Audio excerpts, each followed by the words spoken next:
Pernahkah kamu merasa dunia ini terlalu sunyi, bahkan ketika ribut?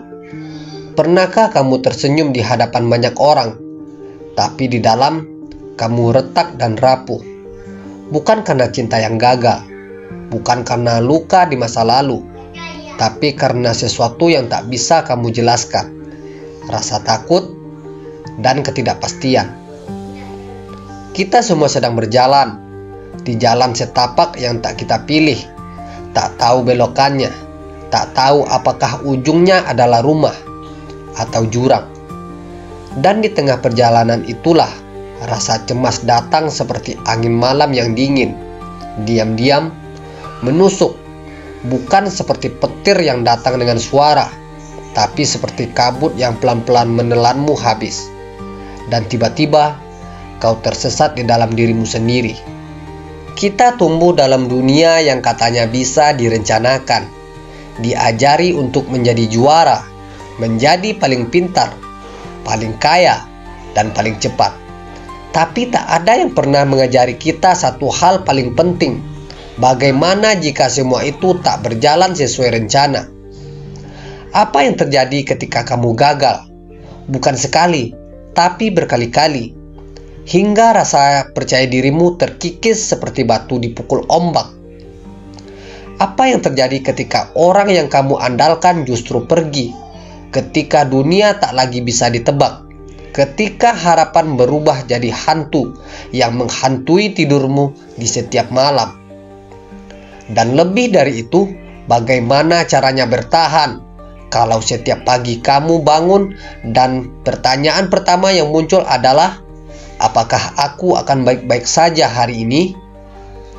Mungkin kamu pernah mencobanya, berpura-pura kuat, menelan semua sendiri, membungkam tangis dengan tawa palsu, menghibur diri dengan kalimat klise seperti everything happiness for a reason. Padahal hatimu berkata, aku lelah. Aku pun pernah begitu, dan aku tahu ada banyak dari kalian yang merasa hal yang sama. Tak terlihat, tapi terasa. Tak terucap, tapi menekan.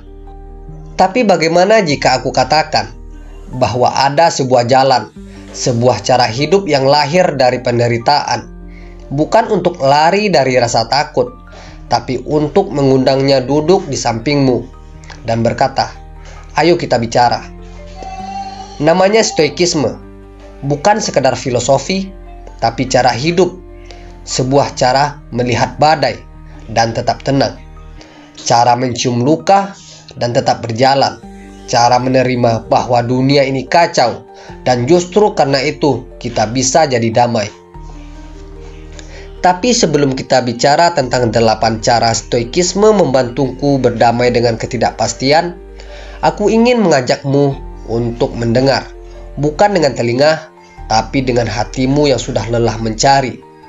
Mendengar dengan dada terbuka dan pikiran yang tak lagi ingin mencari jawaban yang sempurna, tapi cukup ingin merasakan bahwa mungkin kamu tidak sendiri. Aku tidak datang dengan petuah bijak, bukan guru, bukan motivator. Aku hanya seseorang yang pernah duduk di pojok kamar dengan mata yang basah dan pikiran yang lelah, lalu bertanya, apakah aku cukup kuat untuk hidup? Dan jawabannya perlahan kutemukan. Bukan di luar sana, bukan dalam pujian atau pencapaian, tapi dalam ketenangan kecil yang muncul saat aku mulai mengenal satu demi satu ajaran stoikisme. Ajaran yang tidak menjanjikan kebahagiaan instan, tapi menawarkan kedamaian jangka panjang. Sebelum kamu lanjut, aku ingin bilang, jangan buru-buru, nikmati saja. Biarkan setiap kalimat menyentuhmu, seperti hujan pertama setelah musim kemarau panjang. Dan jika kamu merasa ini berharga, tinggalkan sepotong pesan di kolom komentar. Karena kadang, satu kalimat darimu bisa jadi perlipur lara untuk jiwa yang tersesat. Jangan lupa juga, kalau kamu merasa ini berarti, ikutlah bersama. Perjalanan ini lebih jauh. Karena apa yang akan kita gali mungkin bukan jawaban, tapi cara baru untuk melihat hidup. Jadi, duduklah, tarik napas, Tenang, kita akan mulai membedah satu persatu bagaimana stoikisme menyalakan cahaya kecil dalam lorong gelap rasa takut dan ketidakpastian. Tapi untuk sekarang, biarkan dulu kata-kata ini mengalun pelan, seperti suara sahabat lama yang datang hanya untuk menemani, bukan untuk menghakimi. Dan jika kamu menangis, biarkan. Jika dadamu sesak, rasakan, karena disitulah tanda bahwa kamu masih hidup. Dan selama kamu masih hidup, masih ada harapan. Yang pertama, menerima bahwa hatiku bisa salah. Aku dulu percaya bahwa apa yang aku rasakan adalah kebenaran. Kalau aku takut, berarti dunia sedang mengancamku. Kalau aku cemas, berarti akan ada yang buruk terjadi. Kalau aku merasa sendiri, maka pasti tak ada yang peduli. Tapi kemudian aku sadar, perasaanku bukan fakta. Ia hanya sinyal bahwa ada luka, ada trauma lama yang belum sempat kusentuh sejak bertahun-tahun yang lalu. Stoikisme mengajarkan aku untuk meragukan diri sendiri, bukan dalam arti menghakimi, tapi dalam arti bisa jadi ini hanya cerita di kepalaku. Aku belajar menatap cemasku seperti menatap anak kecil yang menangis. Bukan untuk dimarahi, tapi untuk dipeluk. Sisi terangnya, aku jadi lebih tenang, lebih netral, tak lagi terlalu cepat mengambil kesimpulan. Sisi gelapnya, aku jadi bertanya, kalau aku tak bisa percaya hatiku sendiri, lalu apa yang bisa kupegang? Dan jawabannya, kesadaran, bukan perasaan. Tapi kesadaran yang hadir dan penuh, bahwa aku bisa merasa takut tanpa harus tunduk padanya. Yang kedua, memaafkan hari-hari yang tidak produktif. Ada hari-hari di mana aku bangun dan tidak ingin bangkit. Hari di mana langit terlihat kelabu, bukan karena awan, tapi karena pikiranku sendiri. Dan di hari-hari itu, aku merasa gagal, karena dunia memujamu saat kamu sibuk, bukan saat kamu diam dan hancur di dalam. Tapi stoikisme bilang kepadaku, kamu bukan nilai produktivitasmu. Aku belajar duduk di tengah kekosongan, tanpa harus buru-buru mengisinya. Belajar bahwa istirahat bukan dosa, bahwa diam pun bisa suci, bahwa satu hari tanpa pencapaian tidak menjadikanmu seorang pecundang. Tentu, ini bukan izin untuk malas, tapi undangan untuk manusiawi. Dan dari situ, aku mulai memaafkan diriku. Bukan karena aku lemah, tapi karena aku lelah. Dan itu tidak apa-apa. Yang ketiga, tidak semua kehilangan butuh diganti. Aku pernah kehilangan seseorang, bukan karena kematian, tapi karena waktu dan arah kami tak lagi sama. Dan seperti kebanyakan orang, aku mencoba mengisi kekosongan itu, mencari pengganti, sesuatu atau seseorang, agar aku tidak merasa kehilangan. Tapi stoikisme mengajariku, kehilangan adalah ruang, bukan lubang, dan ruang tidak selalu harus diisi. Kadang, dibiarkan kosong justru menjadi suci, seperti bangku kosong di taman yang kamu pandang bukan karena siapa yang duduk di sana, tapi karena kenangan yang tertinggal. Sisi positifnya, aku mulai berhenti tergesa-gesa mencari, mulai menikmati sepi. Sisi negatifnya, sepi itu kadang berubah jadi sunyi yang dalam, tapi di sanalah aku belajar bahwa tidak semua luka perlu obat. Beberapa hanya butuh waktu. Yang keempat, berani menjalani hidup tanpa naskah. Dulu, hidupku seperti naskah. Lulus di umur sekian, menikah di umur sekian, punya rumah, mobil, dan karir yang stabil. Itu naskah yang kutulis sejak remaja. Dan ketika hidup menyimpang dari itu, aku panik, seperti aktor yang lupa dialognya di atas panggung. Tapi stoikisme berkata, yang tidak terduga bukan musuhmu, tapi gurumu. Aku mulai belajar berjalan tanpa naskah, tanpa jadwal pasti, tanpa rencana yang harus selalu berhasil. Dan dari sana aku mulai merasakan kebebasan yang aneh, kebebasan yang menakutkan karena tidak ada jaminan, tapi juga kebebasan yang menyembuhkan karena aku tidak lagi harus mengejar ilusi kesempurnaan.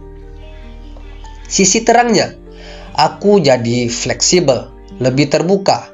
Sisi gelapnya, aku juga sering ragu, tersesat, dan bingung. Tapi aku belajar. Kadang tersesat adalah satu-satunya cara untuk menemukan tempat baru. Yang kelima, menemukan ketenangan di tengah kegagalan. Kita diajarkan untuk menang, tapi siapa yang mengajarkan kita cara gagal? Aku pernah gagal berulang kali, dan bukan kegagalan kecil, tapi yang menghancurkan rasa percaya diriku, membuatku merasa bodoh dan tak berguna. Tapi suatu malam, aku duduk sendiri dan bertanya, kalau aku tidak malu dengan kegagalanku, apa yang bisa aku pelajari darinya? Dan perlahan, aku menemukan jawabannya.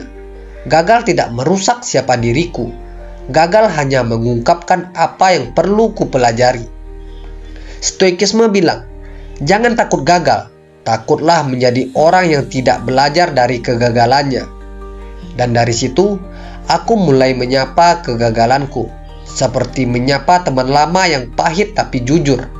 Dan jujur, aku lebih damai, bukan karena aku berhenti gagal, tapi karena aku berhenti menghindari rasa malu itu.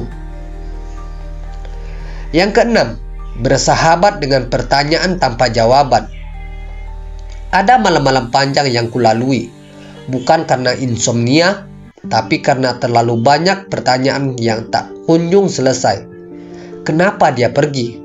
Kenapa hidupku begini? Apa aku akan bahagia suatu hari nanti? Dan yang paling menyakitkan adalah semua pertanyaan itu diam. Tak satu pun yang menjawab. Dulu aku resah, ku cari jawaban di buku, di orang-orang, di agama, di kata-kata bijak.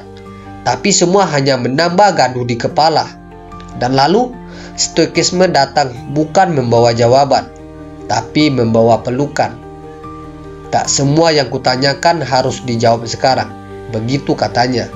Dan aku mulai belajar bahwa kadang ketenangan tidak datang dari tahu, tapi dari menerima bahwa belum tahu itu pun tak apa.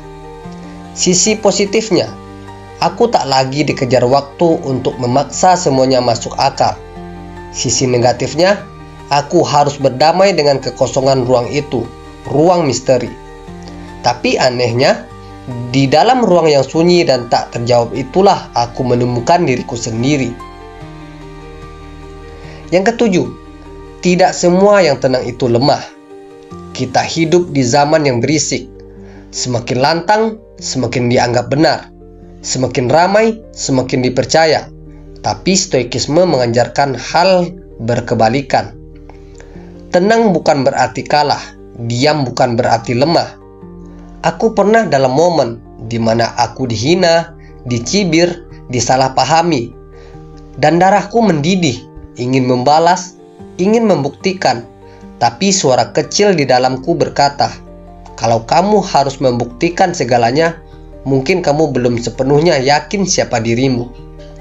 Aku diam, dan diam itu bukan menyerah, tapi memilih untuk tidak bermain di arena yang bukan milikku. Sisi terangnya, aku menjaga energi, aku tak terbakar oleh kebencian. Sisi gelapnya, orang menganggapku lemah, mengira aku tak punya taring. Tapi aku tahu satu hal, taring yang sejati tak perlu selalu diperlihatkan. Kadang, ia hanya perlu disimpan untuk hal yang benar-benar layak diperjuangkan. Yang kedelapan, mencintai tanpa menggenggam. Yang paling sulit dari menjadi manusia adalah mencintai, tapi tahu bahwa kamu tidak bisa memiliki segalanya. Aku mencintai seseorang dengan cara yang mungkin terlalu penuh. Aku ingin dia bahagia, tapi kadang lupa bahwa kebahagiaannya bukan sesuatu yang bisa kuatur. Dan ketika dia menjauh, aku merasa kehilangan bagian dari diriku. Lalu stoikisme menamparku dengan kalimat sederhana, jangan mencintai sesuatu dengan cara yang membuatmu hancur saat kehilangannya. Itu bukan berarti kita tak boleh mencinta, tapi bahwa cinta sejati bukan tentang kepemilikan, tapi tentang kehadiran tanpa cengkraman. Aku belajar mencintai seperti matahari, menghangatkan, tapi tidak memaksa untuk dimiliki. Sisi terangnya, cintaku jadi lebih bebas, lebih jujur. Sisi gelapnya, kadang aku rindu, kadang aku ingin mengikat, tapi aku belajar bahwa cinta yang matang tahu kapan harus melepaskan. Dari semua yang telah aku alami, tak ada satupun yang instan, tak ada solusi ajaib. Yang ada hanyalah proses, pelan, dalam, dan kadang menyakitkan. Tapi dari tiap langkah, aku mulai melihat dunia dengan cara yang baru. Bukan lebih cerah, tapi lebih jujur. Aku tak lagi memaksa hidup untuk masuk ke dalam cetakan impianku. Aku biarkan ia menjadi liar, tak tertebak. Dan aku belajar menari di dalam ketidakpastian itu. Bukan sebagai korban, tapi sebagai penjelajah. Dan mungkin itu inti dari stoikisme. Bukan menjadi kebal terhadap rasa sakit, tapi menjadi cukup kuat untuk tetap membuka hati, meski tahu bahwa dunia ini tak selalu ramah. Kalau kamu sudah menyimak sejauh ini, berarti mungkin hatimu pernah lelah juga, pernah ingin menyerah, pernah bertanya, apa gunanya semua ini? Dan tak apa, karena itu manusiawi. Dari 8 cara yang tadi kubagikan, semuanya bukan rumus, bukan jawaban pasti, tapi benih yang mungkin bisa tumbuh di taman hatimu sendiri. Bukan agar kamu jadi sempurna, tapi agar kamu bisa berdiri meski goyah, berjalan meski tak tahu arah. Stoikisme bukan tentang menjadi orang yang selalu kuat, tapi orang yang tidak patah meski sedang rapuh. Bukan tentang menolak emosi, tapi tentang duduk bersama mereka dan berkata, aku dengar kalian, tapi aku tetap berjalan. Mungkin setelah ini hidupmu tak langsung berubah.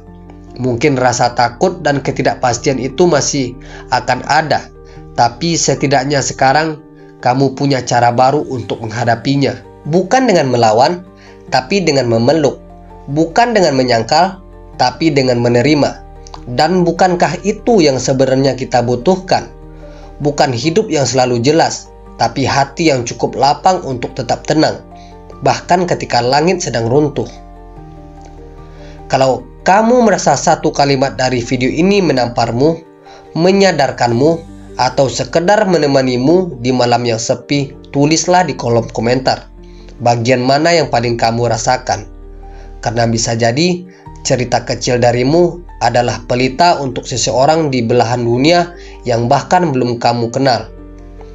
Kalau kamu ingin lebih dalam, di channel ini ada banyak cerita lain tentang luka, tentang bangkit, tentang diam, tentang pulih. Semua kutulis bukan untuk menggurui, tapi untuk menemani. Dan kalau kamu belum tekan like, share, atau subscribe, nggak apa-apa. Tapi kalau kamu merasa video ini punya nyawa dan kamu ingin lebih banyak orang merasakannya juga, kamu tahu harus apa. Dan terakhir, izinkan aku mengucapkan ini. Kalau hari ini kamu masih bisa bangun, masih bisa mendengarkan ini, berarti kamu belum kalah. Berarti jiwamu masih punya bara kecil yang bisa menyalakan harapan. Rawat bara itu, jaga ia baik-baik, karena mungkin itu satu-satunya cahaya yang akan menerangimu sampai fajar datang. Dan percayalah, fajar akan selalu datang.